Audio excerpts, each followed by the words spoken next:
Hello, Unstoppable Writers. I am going to do a quick tutorial about getting started with Google Drive and Google Docs. This is specifically for my book Liftoff cohort that is currently working on getting their short books written and published. We meet every single Monday because there's nothing like weekly accountability to keep us in the project we've committed to and to actually get that short book drafted, outlined, written, published.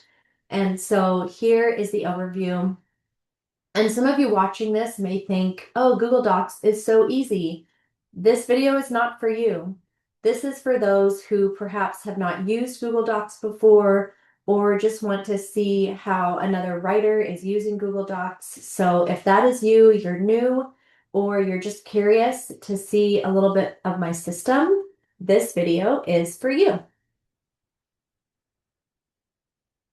So to get to Google Drive and to get to Google Docs, you're going to pull up a browser and you do need to have a Gmail account. And there are probably other ways to do some of the things that I share with you, but these are the ways that make sense for me to explain it and that hopefully will make sense for those of you wanting to get started. So you need a Gmail account set up, and if you go to gmail.com, if you have an account, it'll open it. So here I have an account, and if you don't have an account, you can create one. When you are in your email, you are going to look here for on the right side. I have to move the little video, it's always in the way. On the right side here, these are your Google Apps, this square of dots. So you're going to click on that and it'll open these options. This is how you would get to your Google Calendar. That's another tutorial for another time. But this is where today we're going to go to the Google Drive. So click on it. And this first page that opens up, it shows you all the emails that are all the documents, spreadsheets that you've used recently. But I'm going to go ahead and take you into, it's over here, My Drive. This is where you want to click if you want to take a few moments and actually set up a folder system for your books and documents, which I highly recommend. So you're going to click on My Drive, and then I actually created another one just labeled mine. You don't have to do that, but I did that. So when I click on it, it opens up the folders that I've created. And I go through seasons where I'm really organized, I've set everything up and I'm tweaking it. And then I kind of forget about the system for a while and don't really do a lot with the folders. But every now and then I'll get another spurt where I'm like, okay, let's go make sure the folder system is working and that it's clear where I save things, how I'm labeling things. So for example, here I have my content stream. And here I have different types of content, and then I have some drafts. And one thing you'll notice in the way that I labeled these drafts is I'm always, when I create a Google Doc, any Google Doc, number one, I think about which folder I'm creating it in. And so when I'm on my drive, I will not create a folder that's then just like floating in the drive. I will go into the folder that the document needs to live in. So let's say if I'm doing another blog draft, I'd come into here and then I would click create the Google Doc because then it will be in this folder. So don't create Google Docs randomly. Make sure you're in a folder. That's where you want it to be. And so now let's look at books. And as you can see, I have a few folders, welcome sequences, brand standards, learning, my workshops, but we're going to go to books right here. And because I do client work, sometimes you'll see I label it DW, that's my things, and then I might label it with my client's initials for other things. But let's go into books. and I have quite a few book ideas. It's a great problem to have. But let's look at, and actually it looks like it's not in here, the one I'm, oh no, maybe it is. I think see, I have two levels of books. You don't need that. Just have a books and then have a folder with that specific project. And so my current project is this book, When God Anoints a Writer. And then when you're in, once you've created a folder, and the way to create a folder, so I'll give you an example here. Let's say you're in your books folder and you're going to do a new book idea. So let's just say, for example, um, The Fast and Furious Writer. That just makes me laugh. So let's create that folder. So here it is. And then once you have your book folder, I like to have some subfolders here. So when I'm going through writing a book, I have a raw folder. And one other thing I like to do when I have a book is I like to think of an acronym to use for that book so that any document for that book, I'm using it. So for example, Fast Furious Writer, I might make that the acronym. And then this would be the raw. And so then this raw would be when I'm in the clay gathering stage, which is where I'm brainstorming, I'm brain dumping, I'm doing free writing sessions, then I would make sure I'm in this raw folder and I go to new document. And then again, I'm always making sure that it's here. And then the document, I always want everything connected and easy to find. So if I know I'm working on that book, I will label it Fast Furious Writer. It just makes me laugh every time. And then let's say I'm doing my letter to the reader. So then, dear reader, and I could type it out. And then you'll notice when I look back here, this is now in the right folder because I made sure I was in the folder. It's up here when I created it. When you look here at the top of the screen, this is the path of where the document is. So right now we're in this folder, but if you wanted to see what is this folder in, you could go up the path like backwards and you could click here. So, okay, it's in the Fast and Furious folder and there's the folder.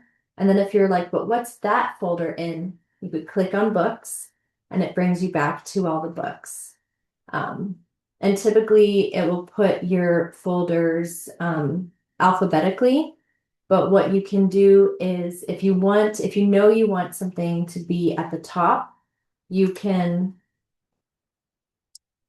so if I want to rename it, I just right click on the folder and click rename. So if you want it to be at the top of the list, you could put an exclamation mark. And then if I create another folder,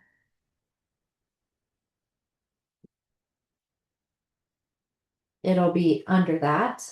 And even if I create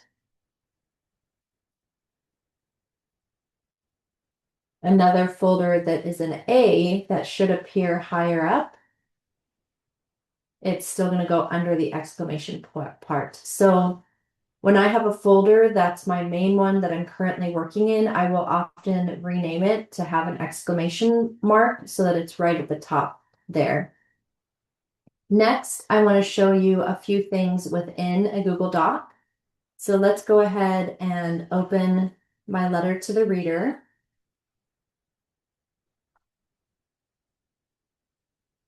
I'm going to make sure you can see the whole screen here. If you have questions, feel free to put them in the comments. I always come back and read the comments, even if it takes me a little while to get to them. It's currently summer, so my son is home for the summer, and so I'm working kind of in the little margins as I can. So when you're in the document, and let's say your screen was smaller here, over on the right, you have this toolbar. And it's a little hard to see, but there's this light gray, and then when you click on it or hover over it, it's dark gray. You can click on it and then hold the click, and you can scroll up and down. And then similarly, to go side to side in the document, this bottom here has the same scroll bar where you can go side to side. And that can be valuable when we get into comments. Another thing that's helpful to know is over here on the left, it will show your outline. And if you only have regular text, nothing will show here. But when you have text, you could change the format of it. So right now it's normal text right here. But let's say I wanted to make this a heading, and you can choose from the different styles. Now it actually shows up here. So if heading 2 is that, and then let's say we do chapter 1. The question, chapter 2, wondering. And you don't have to do chapters this way, but sometimes it can be helpful if you make them headings, and then you can see here and kind of click back and forth. One thing is you're using Google Docs. You do not need to hit enter at the end of a line. So it's not like a typewriter where you hit enter. So for example,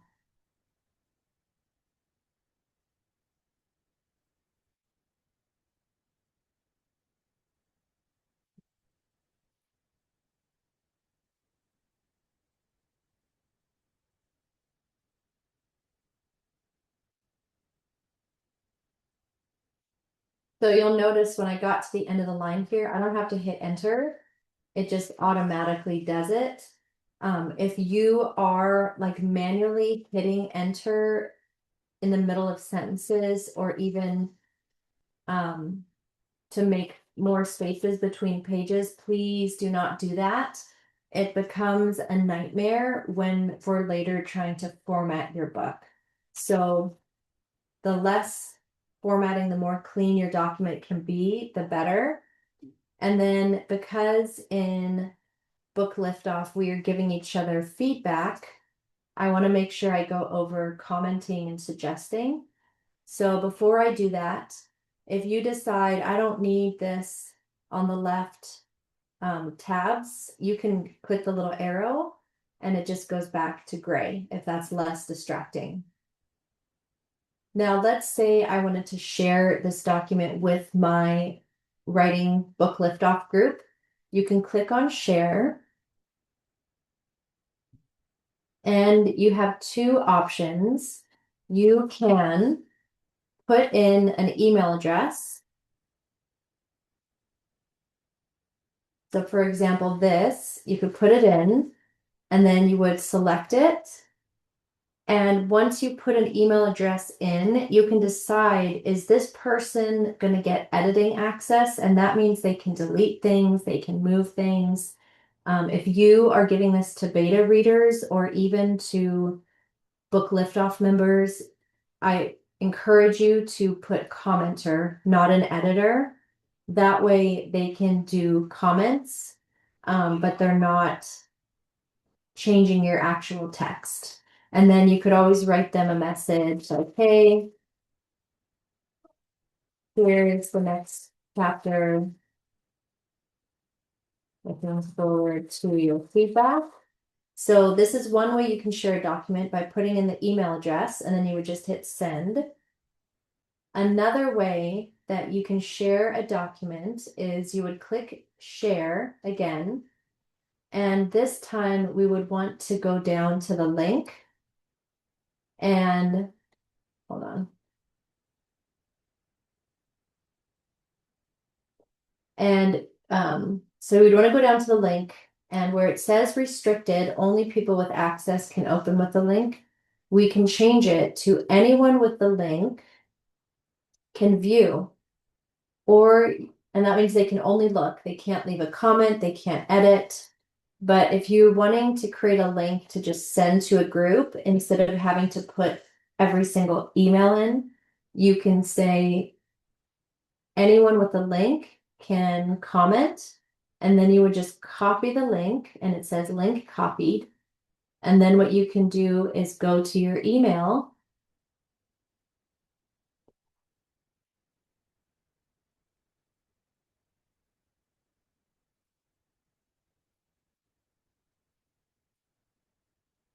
and so it copied the link and now I'm just going to paste it, which you can either hit Control V or right click and put paste.